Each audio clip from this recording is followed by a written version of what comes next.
Hello and welcome to UK Versus. Today we are joined by a very special guest, winner of the Wish Tournament and all-round all-star of Universus, Mitchell Cimino.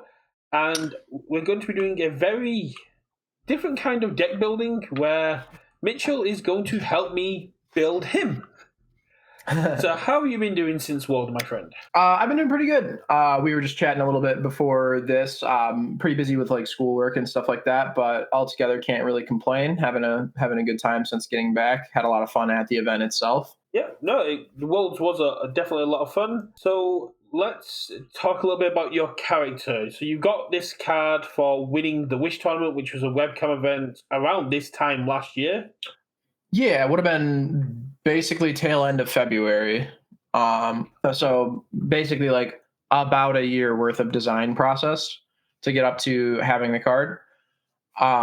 Getting added to, there's a champ card Discord because they have like a bunch of people that are like owed cards from back in the day that they're trying to like pay out and get people like their stuff and get people together and designing on those.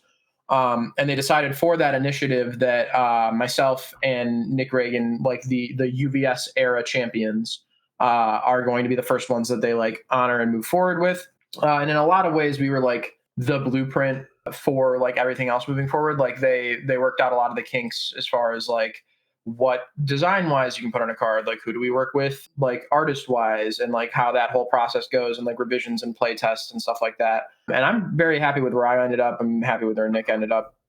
He'll be able to tell you more about that if you can corner him for an interview at some point in the future. The whole design process on a whole was very, very smooth. We worked pretty much directly with Jeremy Ray, one of the like lead designers, I believe. It was a really, really good process. He helped with a lot of the like, because I went into it with like, here's 5 character ideas that I had that I thought were kind of neat, and I pitched them in like descending order of like the ones that I wanted, and it basically went like they're very smart, like they know what they're talking about when it comes to design. So I was like, hey, I want to do this, and they're like, that's a character that's coming out already, and I was like, oh, oops, I want to do this, and they're like, that's hard to make happen and too wordy and this blah blah blah.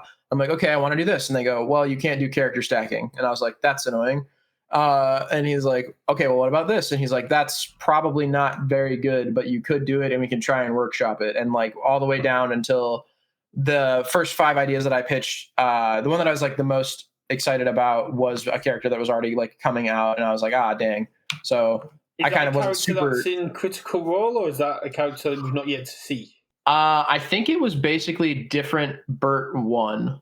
Oh, it was like a weird, because like this was about I can't even remember what was coming out after Dark Tournament. Girl Power. Girl Power, yeah, okay. So this was before Girl Power was out, before we even knew about IoT, to my knowledge, in general, as an IP that was coming. So they basically told me, they're like, that's a character that's coming out. And I was like, what character? They're like, can't tell you that. And I was like, fair enough. Ooh, a Bert 2 that can review that's nasty. Yeah, or no, it was Bert 1. This was a very different character concept, not even close to the same idea. But basically after my first couple of ideas were like sent back to the drawing board, I was like talking with my friends and I was like, man, I just really want like a cool character that people will play the entirety of the time that it's legal. I don't even have to be like broken or anything like that. I just want to be like good and have like a neat effect that people will build around for a while. And we were kind of just like brainstorming, trying to adapt like cool cards from other games in, or like neat mechanics. And JJ pitched the idea. He's like, what if you were just like necropotents? And I was like, what do you mean by that? And he was like, what if you just like got cards back from like top of your deck or like RFG at the end of the turn? And I was like, oh, that's kind of neat. And we like brainstormed like adding momentum and like spending it and stuff like that. The thing that I think I said it in my player interview when we were talking about it during the exhibition match, but Bromley likes to talk about how he thinks the card design that is a card that asks and answers its own question is lazy and not intuitive or fun. I really like that, partially because it's just like very easy from like a surface level. Like it's guide rails for like starting to build. And like, I understand that it's very lazy from a design perspective on my part, but you know, that was part of why like I have the whole, when you review a card, get it to momentum type thing, because it's like it starts your engine right away and you start generating that resource, and it just makes it like a very nice and tight resource loop. And also I thought like candidly, that when they announced like, yeah, you'll be legal at the end of the year, you'll be legal by the end of this year or whatever, I was like, oh, this is perfect. If I print a card that cares about reviewing stuff, I'll be legal the entirety of the time that like the lurkers support and all of that stuff is around. And oops, came out a little later than that, but I still think I have, by virtue of my characters doing like review stuff, I'll get like 1 free momentum per turn cycle no matter what. Yeah. Which is super duper cool. And then the third effect, like at first I just had the first 2 effects on the card, and then I pitched with like restrictions because like obviously it's a very powerful effect. So like if you remove the once per turn tag from the top part, my character's broken. If you remove the if you say card instead of attack for the third response, my character's broken. If you change any of the numbers on the third response, my character's too broken, right? So it's like all of these restrictions had to come together to make a character that's not altogether like insane, but is like powerful and strong. And just like adding that third effect has like something to do with stats, so that I'm not just like, oh, here's a neat little resource loop that like you need broken cards to work with. It's like your character can just be good enough on its own, and you can put a bunch of different stuff in it, right?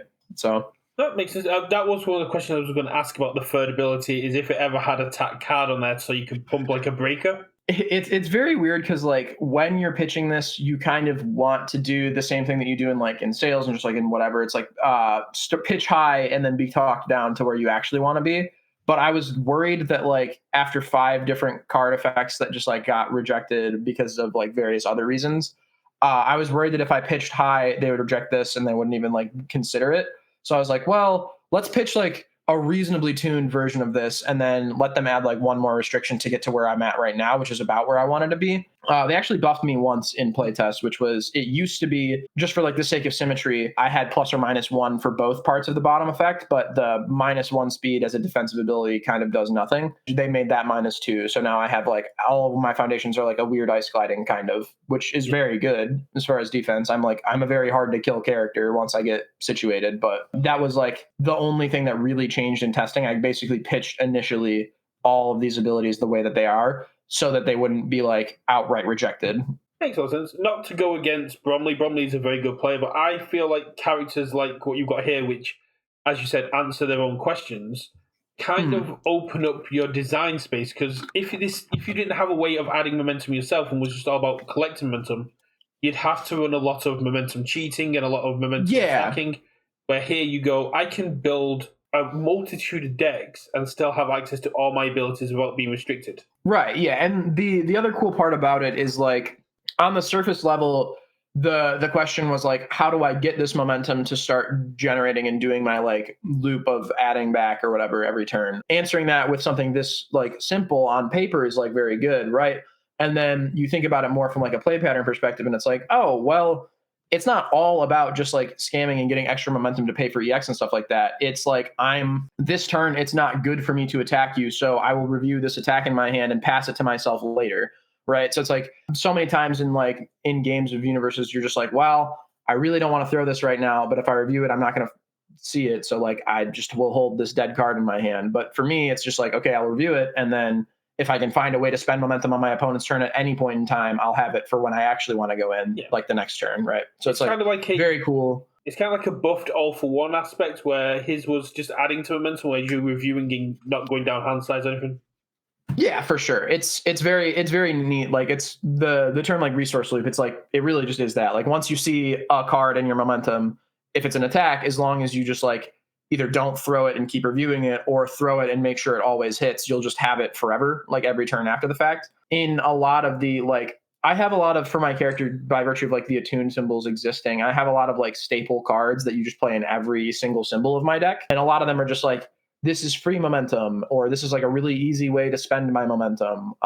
And then, like you said, in terms of like deck building, you kind of just like pick which attack package or like which main symbol foundations that you want to be playing, and then you build around like it's very easy to start building a Mitchell deck, and then everything else that goes into it is like the fun. Yeah, makes a lot of sense. Now, there was a rumor going around at Worlds, and I don't know if you're allowed to confirm this or not, but I hear you tried to get the Lurkers trait. I did, yeah. I'm friends going way back with Jeremy Ray, who was the person, like I said, we worked directly with on design. So in descending order, I think I asked before I pitched any characters, I went, can I reprint Jiro? They went, no. And I said, can I be Jiro with different keywords? They said, no. I said, can I have the Pro Hero tag? Because around that time, I was fighting the good fight to get Nezu Pro Hero. And they were like, no, you can't do that either. And I was like, okay, well, let me pitch this character. And then I was like, since I'm doing all this reviewing stuff, can I be a lurker? They're like, no. And I'm like, all right. I don't really know practically what application that actually has with my character in its current incarnation, but it would have been very funny to me. I think there's some workers enhances that you'd be able to do some stuff with, but apart from that, but yeah. It's very funny. I did ask when Critical Role stuff was revealed. I asked if Nick and I have the champion trait. They said no. Oh, which is it would have been very funny if we did, but I'm sure there's like actually something that would have been a problem. I think I get like a reduction on like the cost of one of the cards that is like actually playable in my character if I was a champion card. That's fair. And I think Nick may not have the symbols of the champion, which makes it a bit hard for what they're kind of going for. Yeah. But you, just like President Nezu, you can have the champion trait in our hearts. In my heart, yeah. In my heart, I'm a lurker. And in my heart, I have the Pro Hero keyword. So let's talk about the symbols. You got Chaos, Good, and Order. Chaos being the momentum manipulation symbol kind of makes sense. But what drew you to those symbols? So like I said, around that time, I was like pretty interested in like Nezu and like the Order symbol in general at the time. So I liked Order in terms of like a lot of cards that I liked have like Chaos and Order on them, or like a lot of cards that I've played in the past had like Order on them. And like you said, like in the design process, they were like, if you're doing momentum stuff, you got to have at least like one momentum symbol. So like probably Chaos. And I was like, yeah, that's fair. And they were like super helpful in that they go like, you're going to want this symbol moving forward, or you're going to want one of these symbols moving forward. Like not telling me exactly like cards coming out or whatever, but I was like, here's my effect. And they're like, okay, well, you're going to probably want these symbols or like one of these symbols on your character. And then the good symbol I picked because it's my favorite symbol in the game. I did not know at the time, and no one did, about attuned symbols. So I did not realize that the good was not going to get any cards for a full year, but theoretically there will be good cards in the future. And Lenoco has confirmed there are good cards coming this year, just couldn't tell us when. Let's go. Yeah, I can't wait. Hopefully, you know, some of the Teenage Mutant Ninja Turtles are at least good. That'll be fun. Or like they've got to have like I think it's got to be like good water and then their symbol. Oh, for sure. Yeah, I kept making the joke. I was like, man, I can't wait for the Staff Strike reprint. I can't wait for Donatello's Staff Strike. Surely, guys. If now's the time, but I've just recorded a video that will probably go out after this where I talk about the fact that I want Donatello to have the Inventor class. Oh, he should. Yeah, for sure. 100% needs that class. But yeah, you got some very strong abilities. 6 hand size, 30 health before AOT was a very good. That was. Yeah, we part of that was like a kind of like small spoiler-ish into like characters getting more health for us, because when I pitched my character, I was talking about pitched high, get like talked down to low. I was like content with being a 628 with these effects, but I was like, can I be a 631? And they were like, what about a 630? And I was like, yeah, absolutely. I was like, they're crazy. I can't believe they let me get away with 30 health as a 6-hander. And then like, you know, in descending order, Girl Power came out, and we had like, you know, Mountain Lady with like a million health or whatever, or like other 6-handers with like 30 plus health. Like Godzilla has like 34. And I was like, okay, that's why. Because like everyone's got more health these days. I guess that's fine. Yeah, I mean, we did have Elder Toguro, which kind of younger Toguro, which was the kind of like the start of the massive creep. Although I guess Endeavor 3 was kind of the real start. Yeah, for sure. Beefy 6-handers were kind of the trend, so I was not too surprised to get 30, but no, that makes 30 seems like a very decent amount. So looking at your character and the way it plays, what would the best primary symbol be in your opinion? What's the symbol I would be looking to build around? So, to be honest with you, it's kind of dependent on like play styles / attack packages that you like to play, as far as like what the best primary symbol is. Like I was saying, like the cards that I always start with in any deck that I build with my character, I put at least 3 copies of VME, vertical maneuvering equipment, in. Just because that, in conjunction with my character, means that every attack that they throw at you is like a -5 speed and whatever zone you want it to be.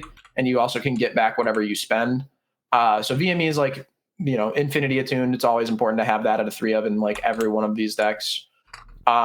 I also play at least 3 copies of Surprising Strength. My character's effect is very, very good. However, it does take me a minute to generate enough like resources to like actually kill people.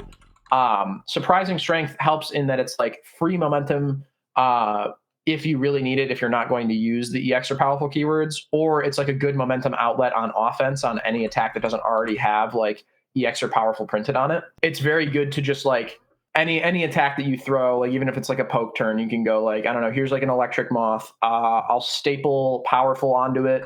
I'll spend a momentum to make it +3 speed in whatever zone I want with VME, then spend the surprising strength that I just got for free to give it +2 damage. And then moth is suddenly like 6 high 6, and it also drew you 2 cards, right? Or like making any attack a threat, or like obfuscating which one of your attacks is actually going to kill them is like very, very good. And like some attacks only have EX or only have powerful on them, and you just staple the other keyword on, and you basically build your own armor of the wolf, which is very, very good. Now, there was one foundation that called out to me the moment I saw your character, which was Dragon's Fortitude.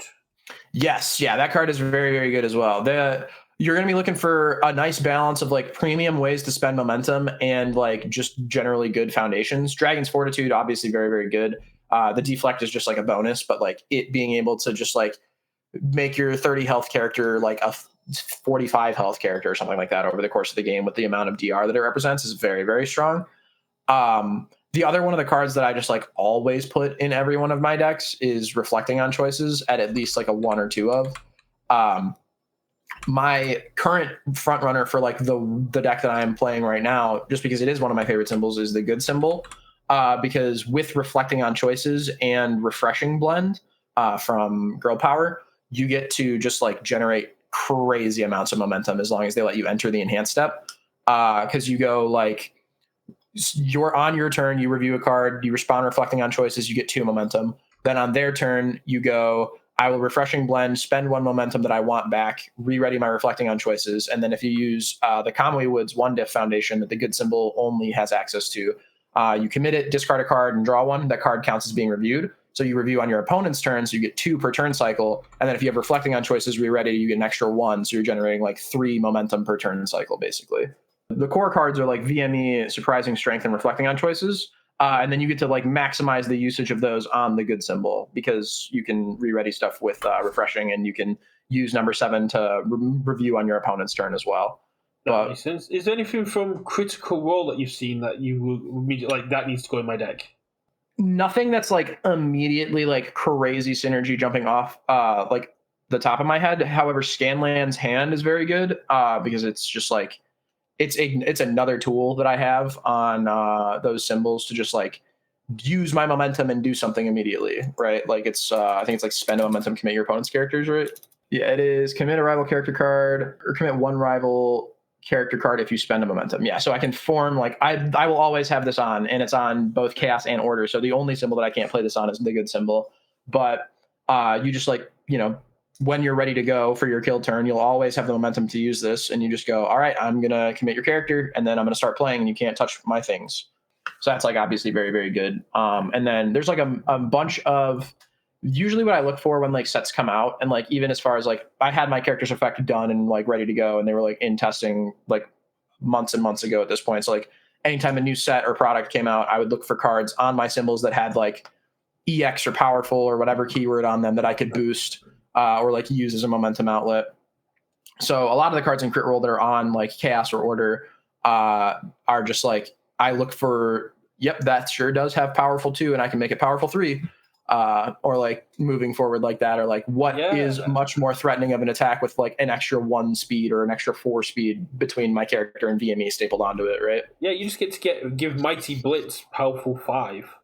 Yes, yeah, that's the main trick that I pull to kill people on the good symbol list. Is I play the hot 1 of copy of Spirit Gun Mega, and I make it a 7 mid 7 with powerful 5, and it's just ready to rock. But yeah, there's a lot of like really neat like small stuff on every single symbol. The Chaos attack package, it kind of like it sort of builds itself in that Chaos has a lot of like momentum with the static effect. When it goes to your momentum, it goes face up, right? So like it's obviously good to review like Black Abysses and Deception Daggers and Chimera Krakens and stuff like that, and just play like the Chaos Weapons package, but you get to get the first copy of those into your momentum for free faster than Amajiki would. So you always like have that going for you on Chaos. How do you feel about carpool to work? Carpool to work doesn't work the way that you'd want it to work with my character, because if it's already removed for its effect, it's not something that I can respond remove with my character, so I don't get to just like keep looping it like that. Okay. It is, you can just put it there yourself the first time around, but it does not, like, it's not the infinite money glitch, unfortunately. No, but if you block with it, I guess that counts as spending to add it to your momentum, so you get that one back. Yeah, you clear progressive, yeah. Yeah, you similarly can do something like that with Return of the Kings on good as well. Like it's just another neat like trick to like use momentum on your opponent's turn. It's a weird balance you have to do of like finding enough of those, but also still having like some of your foundations have like text that isn't just commit them with my character for -2 speed. But it's definitely not like a bad option by any means. I'm pretty sure the order attack lineup is just like Patchwork Baby is like a kill card because it has like 18 different keywords that you could boost whenever you need it for whatever amount of effect that you need. It just has like a lot of like really nice block tricks. Like Order and Good both have Absorbed Energy Spirit Strike, which scams you a free momentum. If you're always making things high with Vertical, Order you get like, Showdown and Absorbed Energy. So like it's just really scary to attack you high, and you can make attacks high. So that's obviously very good. I play on most of my decks. Also, I play Swarm by Titans just because it's like a breaker 1 high block, which is always like nice. And then it's got Deadlock stun too. So if they go too far into Deadlock, it's stun 3. Plus it's just like your next check is plus X equals your momentum +1. Yeah, which is just like huge. Like a lot of the times when I'm going for a kill in my deck, it's all right. You saw me pick the Swarm by Titans back up. Here's that on a 5. Blitz, my next check is like +4. Then I'll play a Spirit Gun Mega on a 7 with +4 to the check. It's unfailable, and I don't commit anything for it. So I have like the ability to just like commit a foundation, give it plus keyword, plus speed, etc. So that like helps smooth over your strings a lot. A +1 breaker high block in a format where like Pony is untouched bar rotation and Ymir is untouched. It's just like good to have. On order, you get the Walk the Dog, which could become a powerful 4 or stun 2. You get Ice Sword Execution, which becomes a 5 for 10 because you always have momentum. Heaven Piercing Ice Wall is also very cool on order because I'm another one of the characters that gets to staple an extra instance of stun or like increase its keyword rating, so I can freeze 2 with it. So that's like always very, very good on either Chaos or Order because of Walk the Dog symbols. What I usually run in decks where I'm on either of those symbols in my character is like a 3-1 split of Walk the Dog and the throw that picks it up. Just because if the throw is always hitting, I can always spend it on my opponent's turn as momentum and get it back, and then always be able to lead with my string of here's the throw, pick up a Walk the Dog, here's a Walk the Dog. And the throw has like stun native to it, so you can like make it more stun rating if you check well enough, and then just like commit them out for the Walk the Dog that you pick up off of its effect, spending a momentum, which could be anything for like defense. It's just like, again, the nice like resource loop. And it being a throw means that you'll always have access to that attack specifically to start the train. Yeah, and who suspects war around the world in this day and age? Yeah, right, exactly. I don't think anyone's played around the world in a minute. You can also go with a Gently Thief kind of hand destruction aspect. Correct, yeah. The Flash attack is also pretty good because I'm on response, right? So I can give it a little bit more speed. I can also, spend that momentum immediately without entering the enhanced step. If I just like have something stuck there that I want to pass to myself for your turn, but I don't want to like let you enter the enhanced step, that's also just very good. On the good symbol specifically, a lot of the times, if I just need something from my momentum, you can like form a Rameshi Perseverance, spend a momentum to pick something up from your discard pile, which like doesn't let you enter the enhanced step, but it lets you pick up like a defensive piece and get something back from your momentum. So you can just like deny your opponent the enhanced step if you need to, which is always very good. And then my actual favorite trick that you're allowed to pull on either the good symbol or the order symbol, which remains to be seen how like consistent or good this is, but it is very funny to me. I am the best at Koenma's form in the entire game. So Koenma's Task's form is name a card, search your deck for all copies of the name card, add them to your hand, then pick another card in your rival's deck and remove them all from their deck. Only playable if there's a Koenma's in my discard pile and removed. So if I put a Koenma's in my momentum at any point in time, and then I have one in my discard pile, draw for turn, I see a Koenma's Task. Fantastic. I play any attack card. I spend the Koenma's, respond with my character, remove it. I now have method condition. There is a Koenma's removed and a Koenma's in my discard pile. As my next form, I play Koenma's. I name Koenmas. I grab the other one. I strip mine 4 attacks from your deck. Then I play Koenmas. I name any of my defensive resources. I take 4 more cards out of your deck. Then I build pass. And at the end of the turn, the Koenmas that I removed with my character effect comes back to my hand. And as the first thing that I do on my next turn, I can form Koenmas and name something else. So I can remove 12 cards from my opponent's deck very, very easily, which is very funny. That's very nasty. It's very funny. It's a little hard to set up in that you just have to like raw check a Koenmas at some point and also have one in your hand like that you're able to just like review or throw away at some point.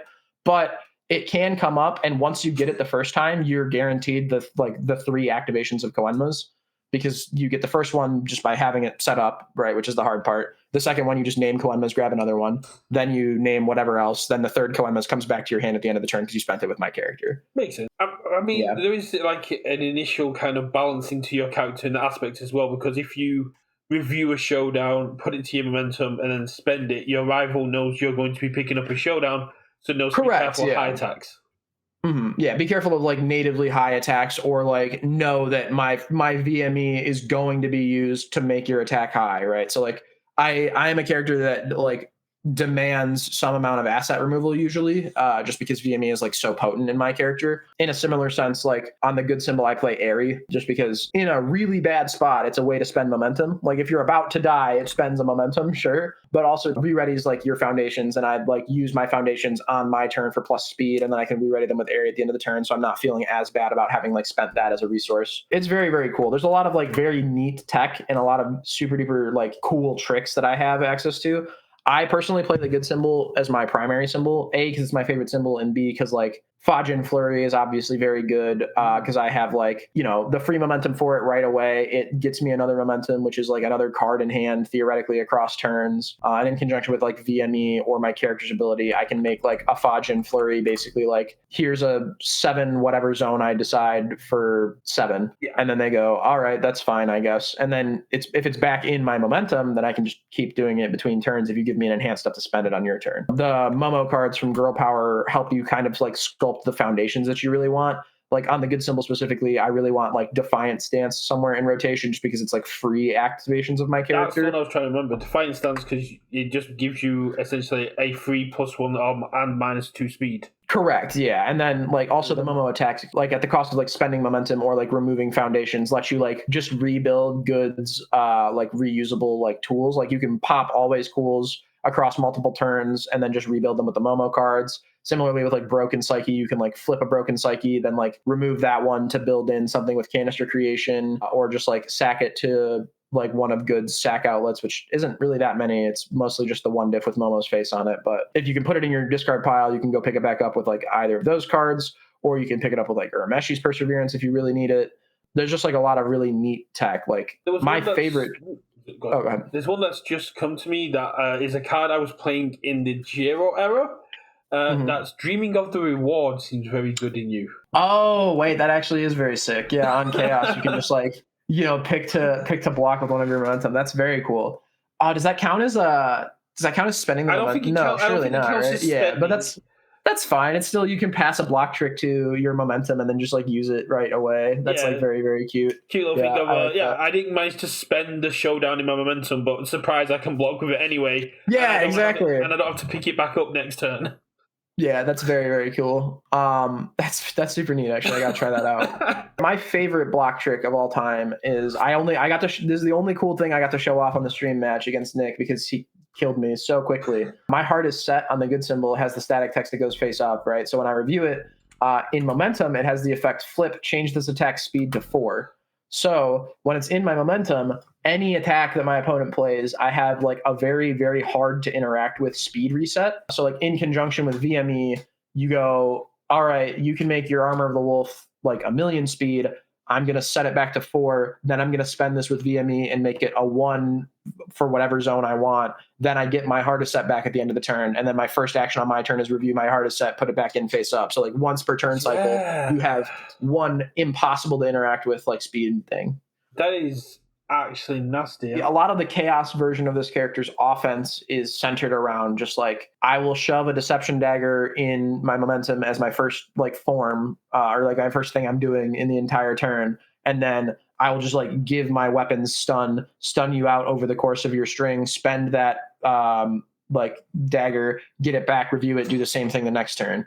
It's just like reusing your resources and like setting up these like loops across turn cycles is like super duper important. And that's part of why like the character is balanced insofar as what I'm doing is obviously very strong. It will just take you a couple turns of setup to get to the point where you can kill people though, right? So it's like very snowbally in that regard, but usually you're not killing anyone before like turn That 3. feels nasty.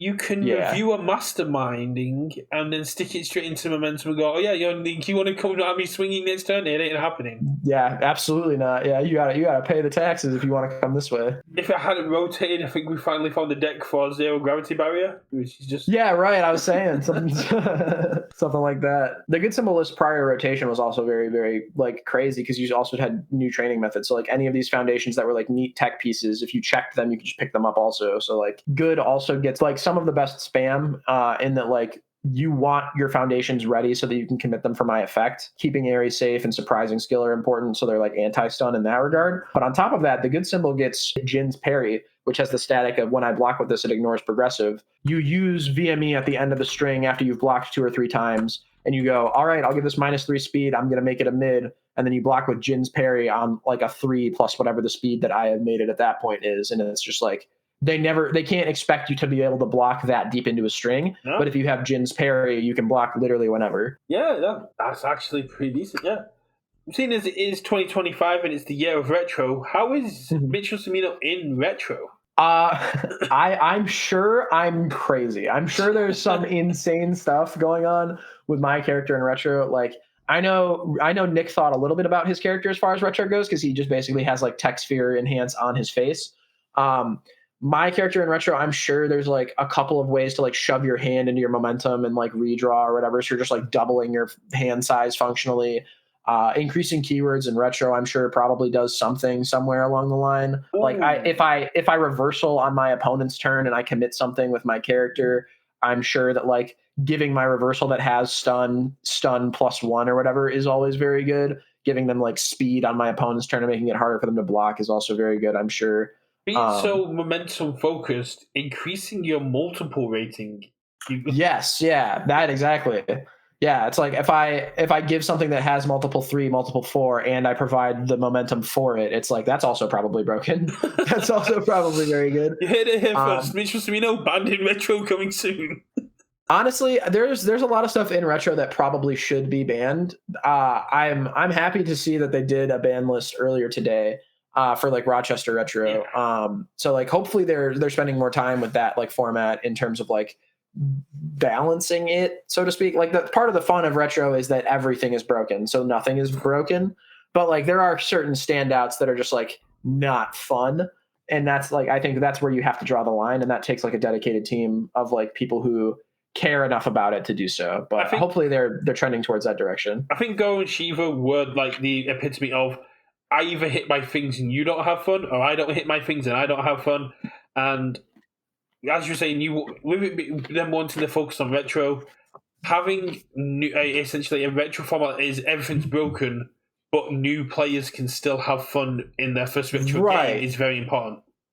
Correct. Yeah. A lot of it was like what I noticed a lot at tournaments over the course of like the past year was like the retro side event was usually like 3 or 4 old heads, and then like a handful of people that like started playing with MHA, and they would play like their MHA 1 stuff that had rotated, right? So it's like you want the power level of retro to still be incredibly high, right? Because like MHA 1 and like all the stuff that's rotating is still like pretty reasonably high power level in terms of like retro in general. But like you don't want someone to sit down across from you and get first turn looped or like Punch and Judy shenanigans, right? So like they've done a good job of banning the stuff that's like actually just like you're dead on turn 0, or like changing it so that you can't attack on turn 1 so like new players don't get confused, or like so that people just aren't exploding on turn 1 on accident to like a high roll. They did a good job with that. I just hope that they make more changes moving forward and that like more people give it a chance, because retro is very fun when you're like when you find like a cool thing that you want to be doing. Like I have a lot of fun with as BM as it is, I have a lot of fun with my Dr. Wily deck that just is like land destruction basically.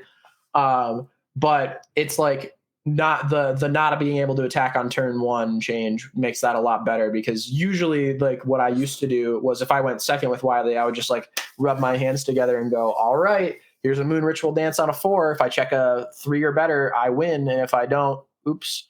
I've just found a very interesting card for your deck as well. I'm just looking through as we're talking. Vox Machina, the asset.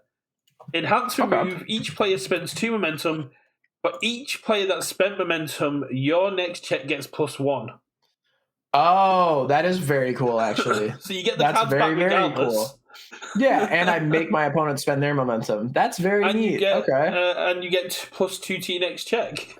Yeah, +2, maybe even +3 if my opponent spends any. Or no, it's just per player. Got it. It's not per player. If you could get +4 off that'd be nuts. Yeah, whew. Yeah, then that would be in my deck for sure. I think Wub was mentioning something earlier also from that treasure chest. Yeah, the form sack, make a check against a 7. If I pass, gain 2. Draw 1, add the top card to my momentum. Ooh. I can give that plus to its check with that Swarm by Titans and then form sack it. So like I play Swarm by Titans, I give my next check plus whatever, then I sack treasure chest, always pass the check, free treasure chest. And then you can play it on the good symbol and loop it with Dramatic Slash, because Dramatic Slash can like build in assets if I spend a momentum, right? So I can just like open infinite treasure chests in my good symbol character, which is very fun. The good symbol list pre-rotation, I was just kind of like looping the ally cards with UA high and like Tasty Riff and stuff like that, where I would just like go, okay, Dramatic Slash build Dramatic Slash build UA high, pick up Tasty Riff, play Tasty Riff, build something else. If my Tasty Riff hits you, I'm down because like I won't discard any of my cards in my hand, and then I'll be having like a bunch of stuff coming back to my hand at the end of the turn. So I just like build a bunch, pass, and then try and do that like every turn until I get to enough applause counters where Tasty Riff can start just like picking up attacks. The part about my character that I like the most is that it is very open-ended, right? Like it's a very fun deck building like puzzle to solve, in that like there's a bunch of the pieces already provided for you, right? Like it's like obviously we want cool stuff that's good face up in momentum. We want cool stuff that like you spend momentum with. You want attacks that can like, you know, utilize the momentum that we generate for free. We want attacks with like EX or powerful or stun or whatever. We want like cool block tricks that we can utilize because we can change whatever zone because we have vertical. But when you like look at it and you break it down at the end of the day, I just listed like 12 to 15 things that you want in a deck, right? So it's like making your deck not like 90 plus cards and like boiling it down and like figuring out what like works, what you really need, what doesn't work, what you don't need. Like that's the very like fun part of it. And I am super duper happy with how my character turned out. And I hope that everyone has like a really good time building it. That's just it. Not to go back to what Bromley's point was, like you answer your own question. If you didn't answer the question, if you had to find ways to get the momentum, your 90 card options drastically go down because you have to kind of streamline your deck. Whereas I said here, you've got anyone can come in with your character and build it in a multitude of ways. You're going to go to events, you're going to go to locals, you're going to see all these deck lists on Ultra and UGN and Universus.cards and see how people are interpreting your character in so many different ways. And that it must, as the person who is the character and help make it, must be absolutely amazing to know that you it's so tight. It's so tight. I love like whenever like handing my cards out to people at Worlds after like my effect was revealed, people were like, you're crazy, you're insane, I can't wait to do this, that, or the other thing. And like I would get like 10 to 15 different things that they're like, oh, I can't wait to do this, or I can't wait to do this. And I'm like, hell yeah, that's what it's all about. I like love hearing that. I'm like super duper interested to see like if people like I made the joke like, yeah, I can't make the Denver, so I hope that someone top cuts with my deck so that I can see my name in top cut even though I'm not there. Like it really kind of just genuinely is that, right? Like I'm excited to see like people take on like the challenge of like building my deck and like see where people go with it. And like I hope that they have a ton of fun with it, because it is a lot of fun. At the end of the day, I had a great time designing it. I have a great time playing my character. And like I'm prepping for an event for a different card game for the next like month-ish until that comes up. So like I'm not as tapped in with like Critical Role on release, but I can't wait to get like caught up to speed with people going like, oh yeah, this is the sauce that we found. Your character does this insanely well. Like here's this. And then I'm like, all right, nice. And then like, yeah, here's what these characters are doing. Like we like, you know, Grog is great, or like Allura can do this, or like people are playing Scanlan, and it's like, oh hell yeah, I can't wait to hear about it. That's like the fun part, is the like discovery phase of like figuring out everything like on release. And like that's where we're at right now kind of with my characters. Like we've had, people have like publicly had access to the effect of my character for like a week and a half, maybe at the most. So it's like we're still just seeing people like refine and cook and like do whatever they're doing, and I just can't wait to see it in action. Yeah, and as we get AOT3, we get TMNT, we get Guilty Gear, we get undisclosed future Challenger events, Challenger decks, and Street Fighter. Because of how open-ended and generic your abilities are, not in any way meaning it that insultingly.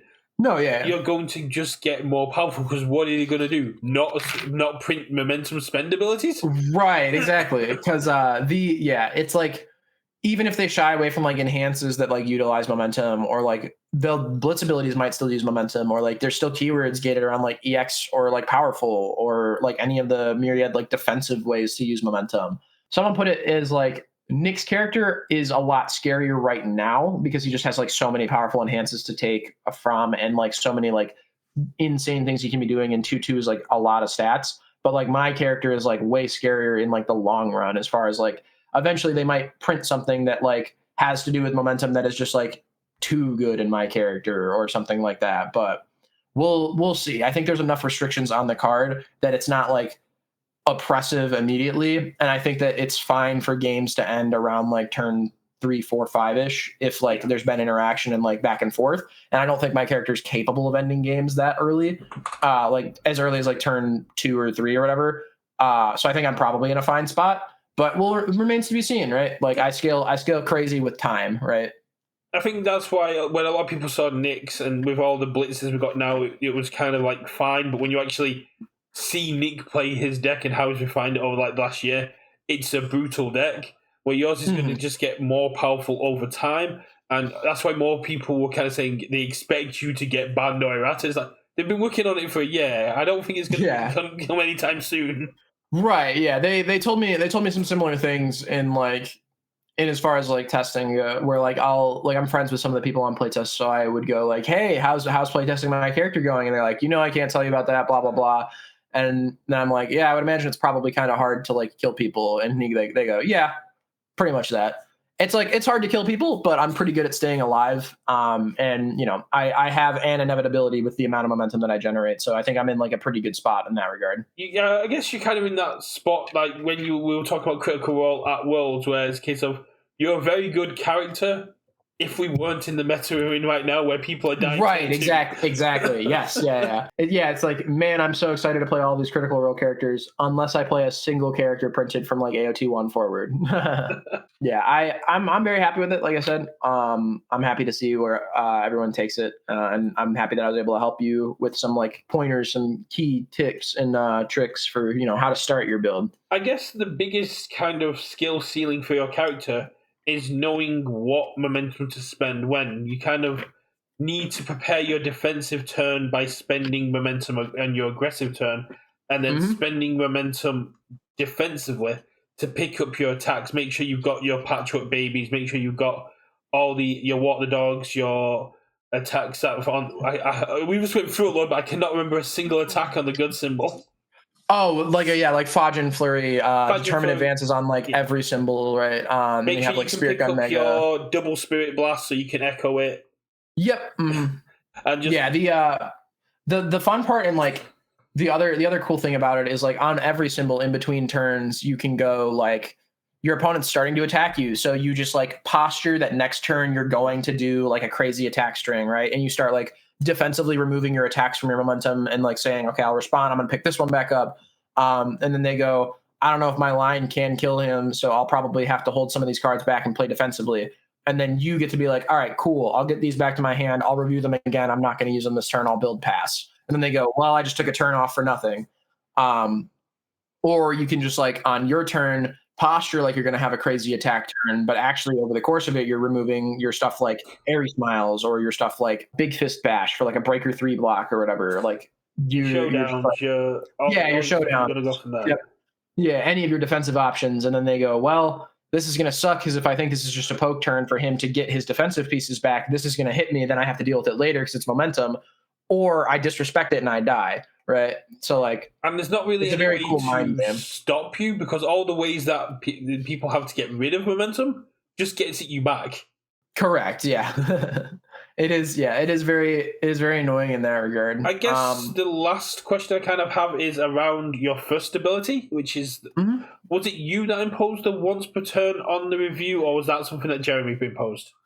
That is something that I imposed because I knew if I pitched it as not once per turn, I would just not like they would just stop my effect. They'd be like, nope, this is too good. We're not doing that. Especially with Time Cliff and all like the lurker stuff. Yes, yeah. Also, like it works out in a sense in that like that effect would functionally already be once per turn in like a year and a half, 2 years, because those cards will rotate before I do because of me being printed like a little bit later than I was supposed to. Similarly, where Nick is in a spot where his character for the last 2 years of legality is going to have a lot less like good enhances to take.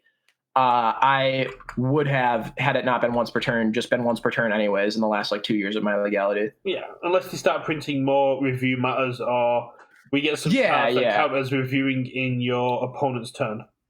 Yeah, like that's like a neat design space to play with. Like a lot of the lurkers like were I know the entirety of like what's his face's kit, Ed Shot's kit was just like a retrain basically of Lord Raptor. Yeah. So like that's like a neat design space that they've played around with before that they might take from more in the future, but remains to be seen, right? Yeah, no, it makes a lot of sense. Have you already started planning Mitchell Cimino too? Kind of. We made the joke when among like a couple people in the hallway in like top 32, we were like putting the chickens before or the cart before the horse, I guess, so to speak. And we were like, yeah, this would be like a neat effect. I like basically was just trying to like find other neat Magic cards to like adapt into Universus text. Not that like Magic's my favorite other game besides Universus, because it's not.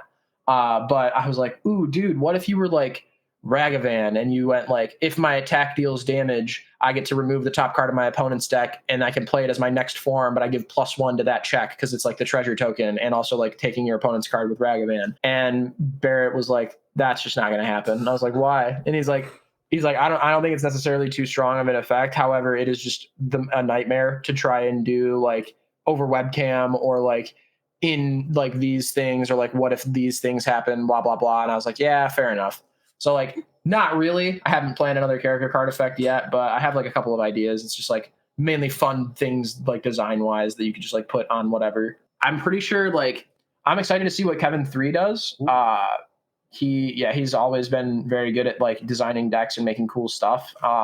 So I'm excited to see what his third character does. But yeah, I mean, I don't know actually timeline wise. If I had to guess, we'd probably see Kevin in like maybe a year and a half or something like that, just because there is a bunch of it was like a year turnaround on mine and like a little over a year turnaround on Nick's.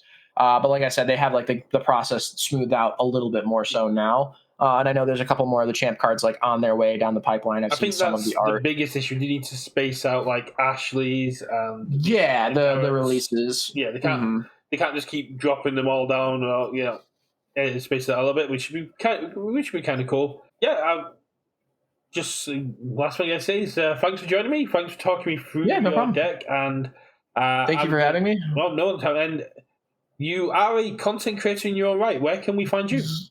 Yes, yeah. My personal YouTube channel is just my first and last name, Mitchell Cimino, on YouTube. I am theoretically in the next couple of weeks starting a podcast with my friend Ryan and Calvin, aka Wub. Tentatively named Where Wub. Unsure if that's actually going to be the name of the podcast, but I have a lot of fun just like talking to people in general about this card game or just cards in general, and that'll be like a great spot to do that. We have decided we want to do it, and the name of it, we have not decided when or where or how that's happening. So I guess look forward to that in the future. I'm surprised you didn't go with whooping it the wrong way. that would also be very funny. Where Wub is just like a small little in joke with our like friend group anyway. So it's just like it's a very like tight little title, works out perfectly. But I think I have a great deal of fun playing a game with those guys, and I'd be excited to like share that in like a podcast form with people. But in general, my regular content is just mostly deck profiles and like other small videos on my channel. Usually whenever they like send me stuff, I open that there. I appear on people's streams occasionally, hopefully moving forward, like from the next event after Denver that I plan on going to, whenever that is / wherever that is. I will be doing my best to upload content. on like wherever of just like actual playtesting. But yeah, that's kind of it really moving forward. No, great to hear that you've got plans for content, you've got plans moving forward with the actual game, and that you're kind of still got that hype and excitement for the game after kind of a really rough year for yourself as well. Yeah. But yeah, thanks for joining on. I'll let you get back to your studies and preparing for undisclosed card game events. Fair enough. And I'll, yeah, everyone go check out Mitchell, and I'll catch you on the next one. Let me leave some comments below on what you would put in Mitchell Cimino, and even leave me some deck lists, and maybe I'll send them to Mitchell, and we'll do a follow up looking at everyone's deck lists. Hell yeah. Catch you on a bit.